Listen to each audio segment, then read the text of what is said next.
Heather Morgan thought she was just a lonely stepmother trying to rebuild her life, until Mason, her quiet teenage stepson, walked in on her during a private moment, and everything began to unravel. What started as awkward embarrassment spiraled into a chilling discovery of hidden cameras, secret files, and a trail of missing women, all pointing to someone inside the house. Heather wasn't just being watched. She was being hunted. Heather Morgan never expected her life to end up like this. At 38 years old, she had imagined a world filled with color, creativity, and love. She had once been a promising art student, known for her wild oil paintings and quiet intensity. But over the years, life had slowly drained her passion. After marrying Greg Morgan, a stoic financial consultant with a polished demeanor and a hefty bank account, her world narrowed into domestic routines. She traded gallery openings for grocery runs, paintbrushes for dish soap, and long creative nights for lonely dinners eaten in silence. They had moved into a suburban neighborhood on the outskirts of Chicago, surrounded by manicured lawns, cookie-cutter houses, and neighbors who waved but never talked. Greg's job demanded long hours and frequent travel, and Heather often found herself alone in the spacious, too-quiet house. The rooms were beautifully decorated, but lifeless. The only sound most days came from the faint hum of the refrigerator or the occasional passing car. Her phone rarely rang, and her email inbox remained empty except for promotional coupons and utility bills. The loneliness gnawed at her. Heather filled her days with routines to feel grounded, making the bed with military precision, watering houseplants that never seemed to thrive, scrolling through social media, and posting in online forums. But none of it filled the void. Every morning she woke up with a sense of dull dread, a weight she couldn't name.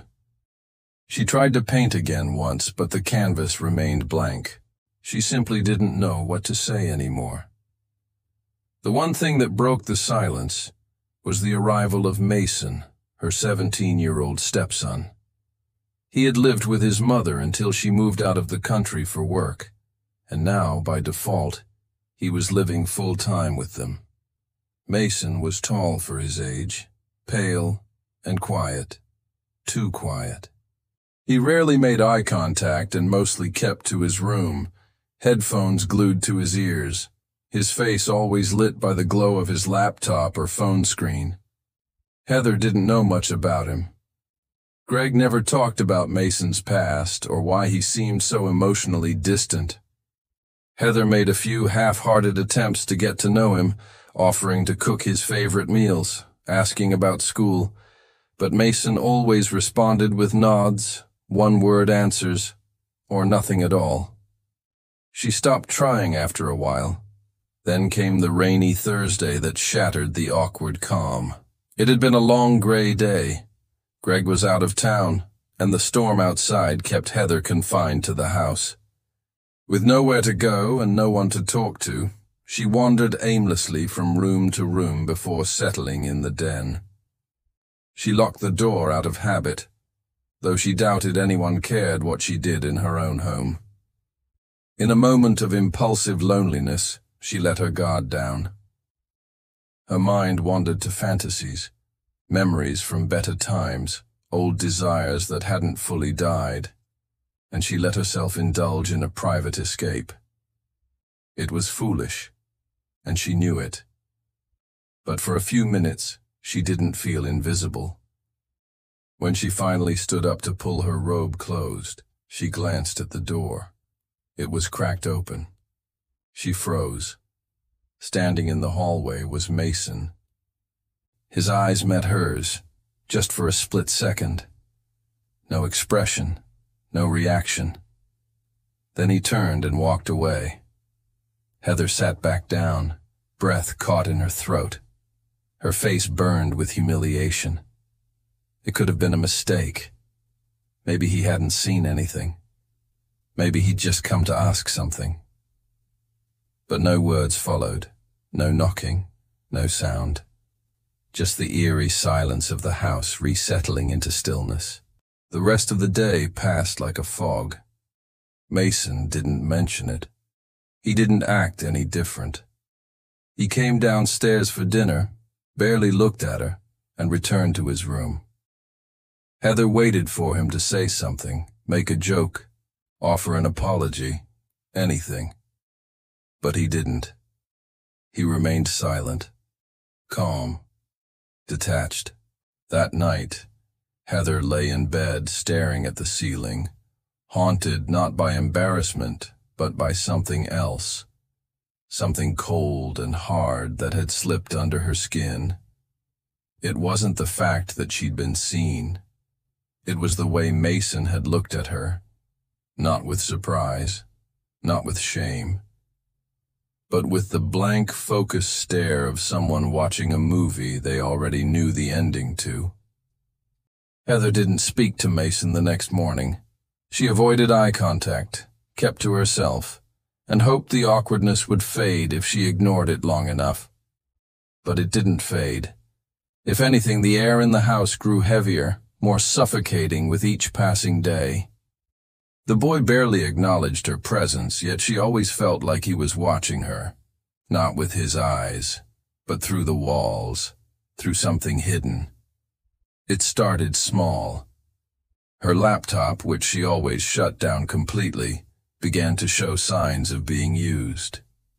Once she returned from the kitchen to find it turned on, sitting at the home screen. She dismissed it as a glitch. Then one morning she noticed her phone's battery was strangely low, despite being fully charged when she went to bed. She hadn't used it. She always turned off Wi-Fi and Bluetooth at night. Still, the battery drained fast, and the background apps kept changing. She began locking her bedroom door, but that didn't ease her anxiety.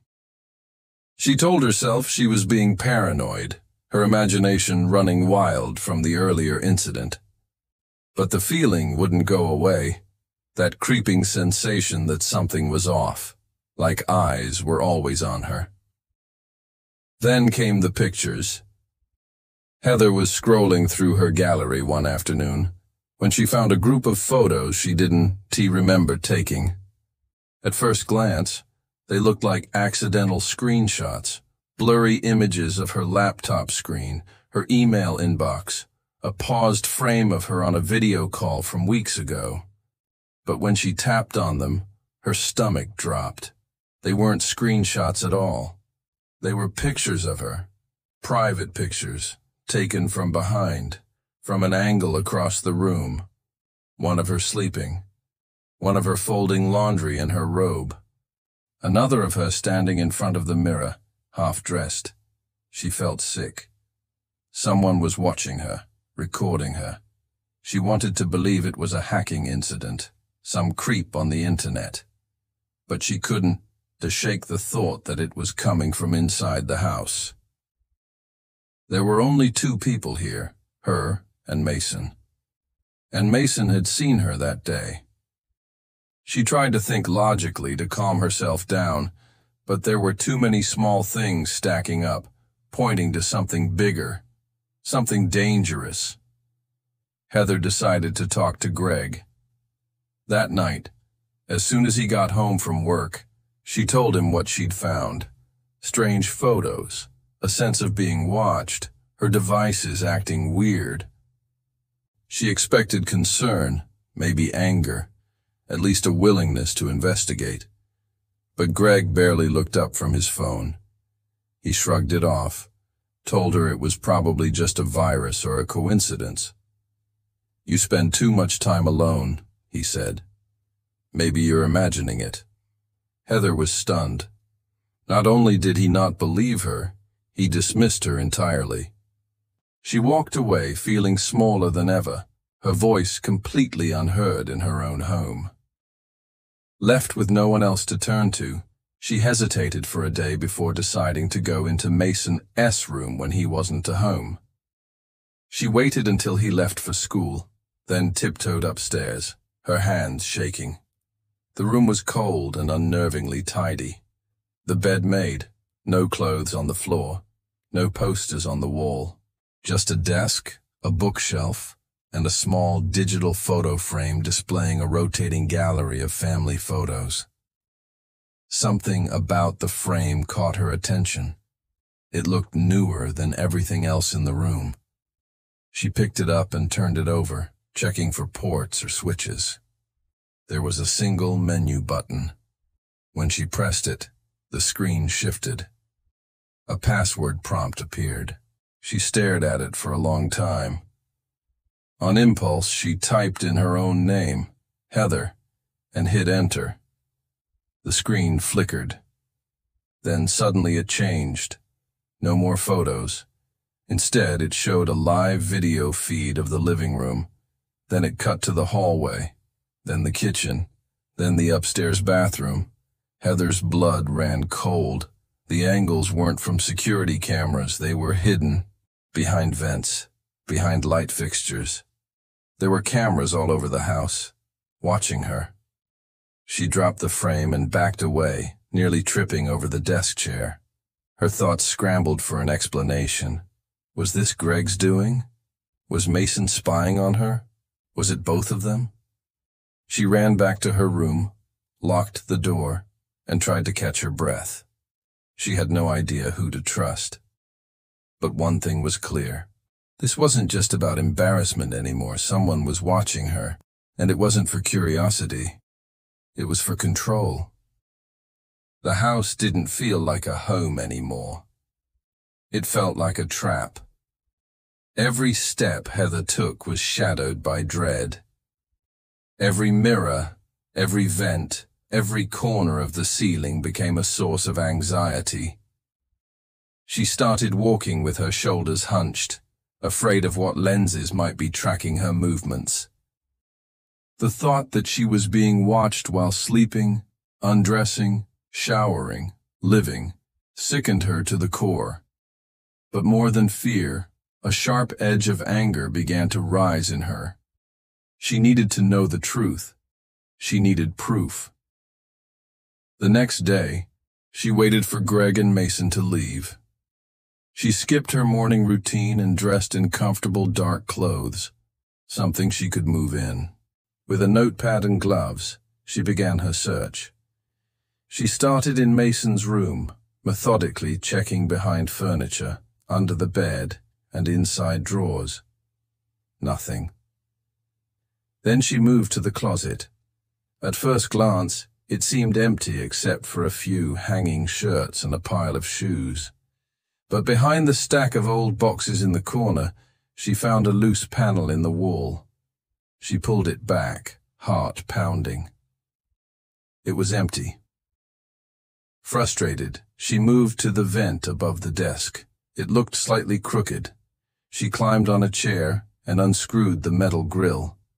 Inside, tucked against the interior wall, was something wrapped in black tape. Her hands trembled as she pulled it out. A hard drive. She didn't scream. She didn't cry. She just stared at it for a long time, then shoved it into her tote bag and rushed back to her room. She plugged it into her laptop, bypassing every warning her antivirus software threw at her. The folders were all password protected, but she managed to open one with a simple guess.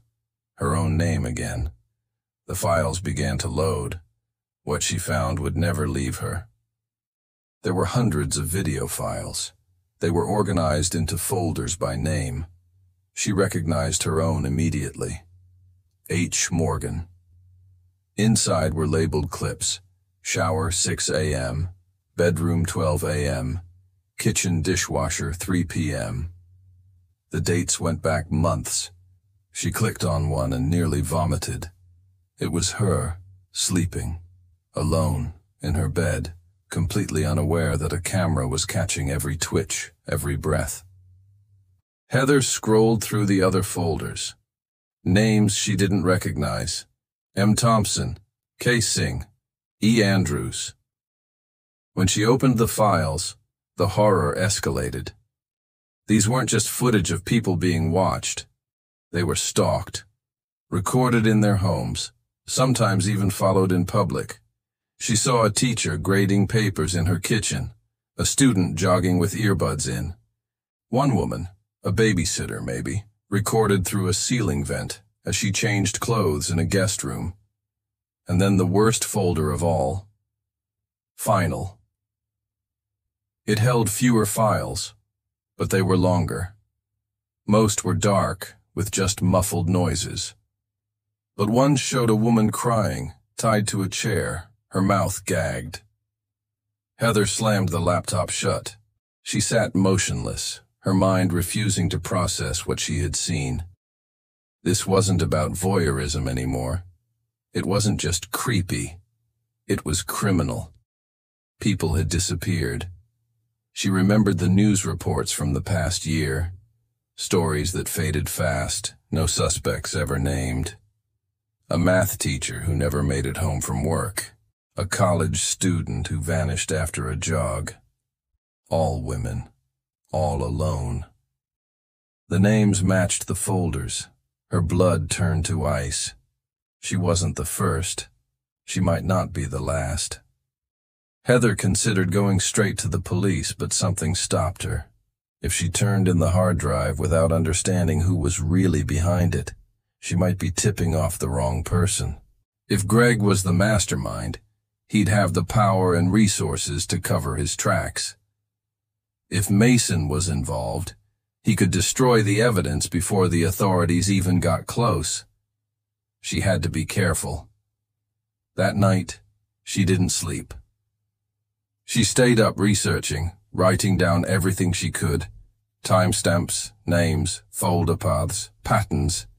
She backed up the files to a cloud drive just in case. She also began studying the layout of the house, looking for blind spots, places the cameras didn't reach. One question haunted her the most. Who was actually behind this?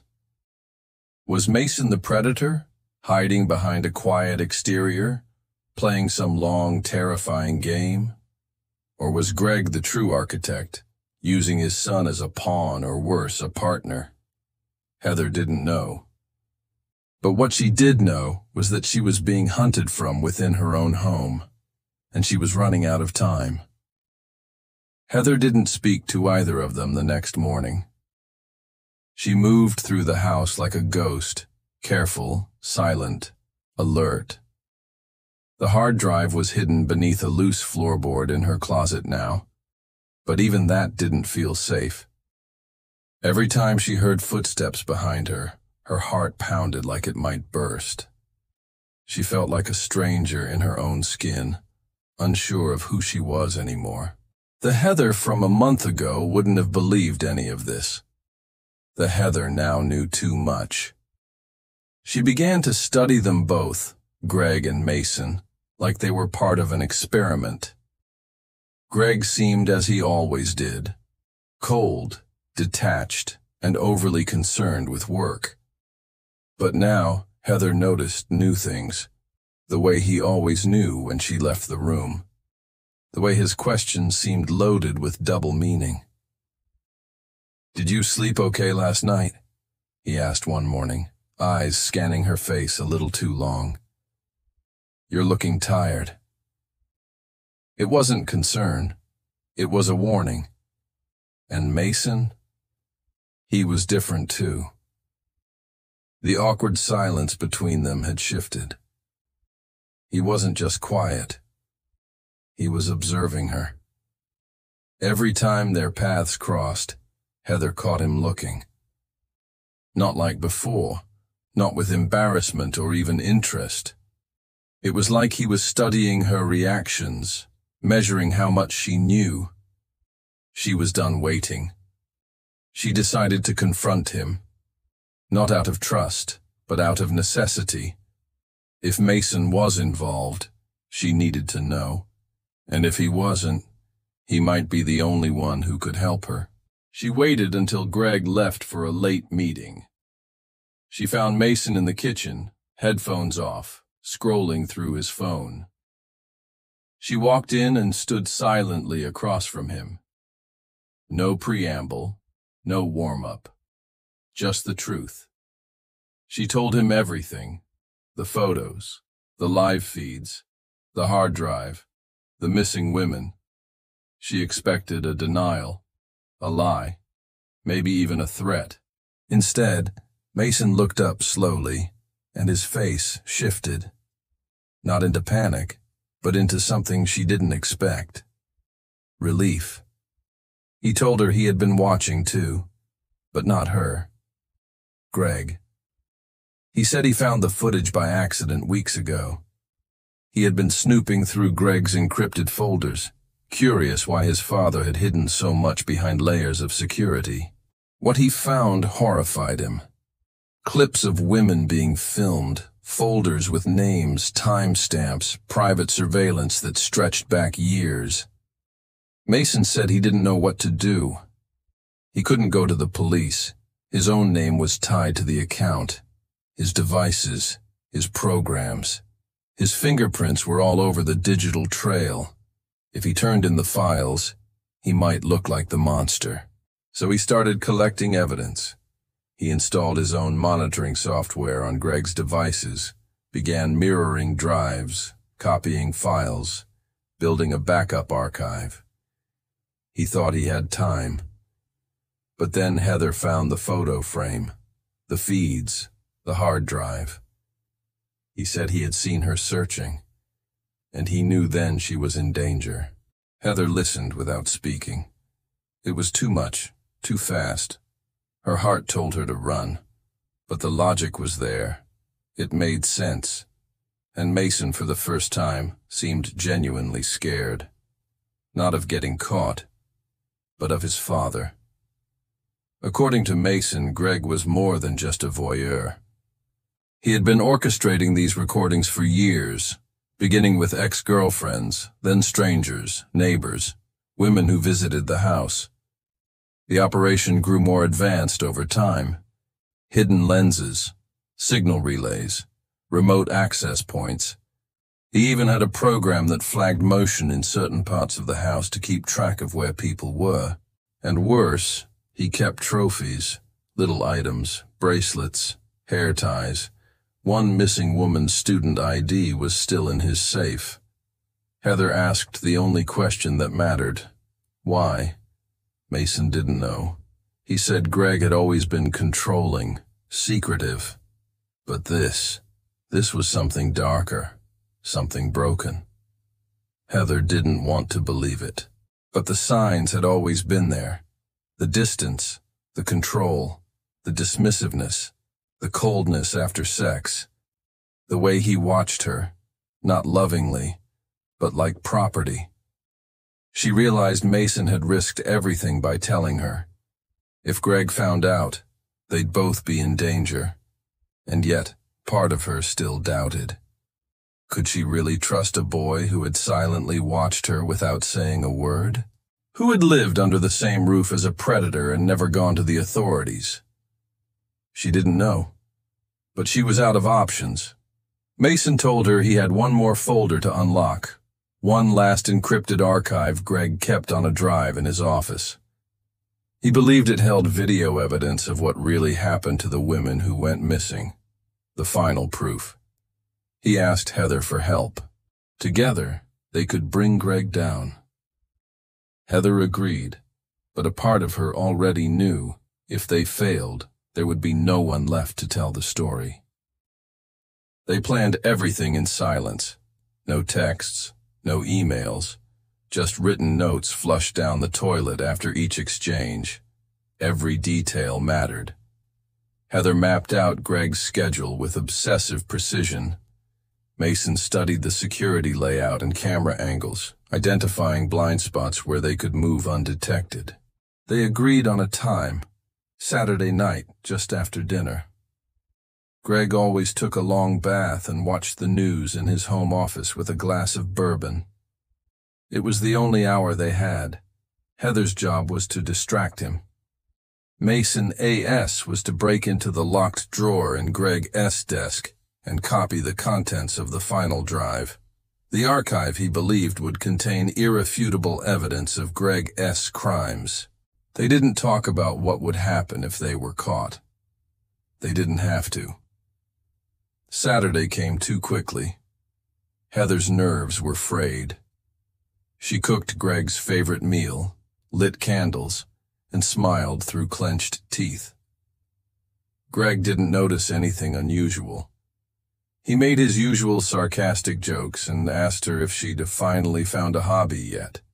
She laughed like it didn't matter. At exactly 8:32 p.m., Greg excused himself for his bath. Mason slipped quietly into the hallway and disappeared. Heather stood at the sink, washing dishes she didn't care about, timing her movements by the sound of water running upstairs. At 8:45, Greg returned wearing a robe, his hair damp. He poured a drink and walked to his office, the door clicking shut behind him. Mason had 10 minutes. Heather paced, heart pounding so loud she could barely hear anything else. She kept checking the clock. Every second dragged like a lifetime. At 8:56, she heard a sound. Not from the office, from the stairs. She turned, and there was Greg, fully dressed, dry hair, no drink. Her stomach dropped. The man in the office wasn't Greg. Mason was in there. Alone. Greg had known.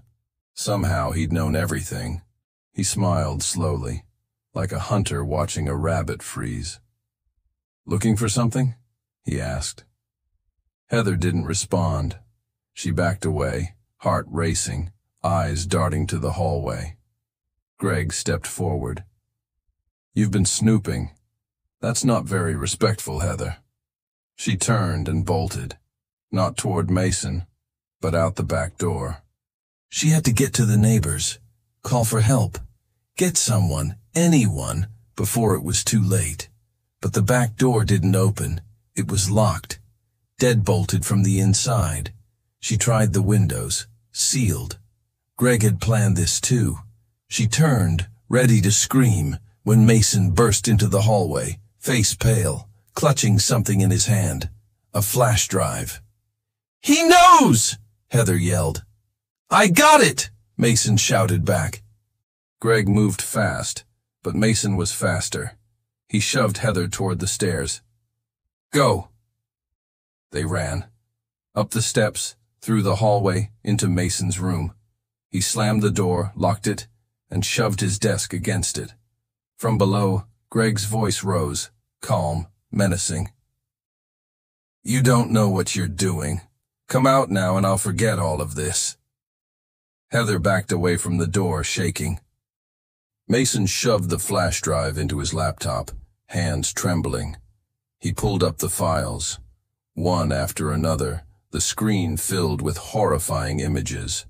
More hidden recordings, more names, locations, dates. But this folder was different. It had audio, confessions, Greg's voice, narrating his process, explaining the thrill, the power, the justification. It was everything. Mason uploaded it to 3 cloud services and emailed the files to a list of trusted addresses he prepared. Journalists, law enforcement, a private investigator. Heather stood behind him, stunned. It was over. They had proof. But the door buckled. Greg was trying to break it down. The desk shuddered under the weight. Mason pulled open the window.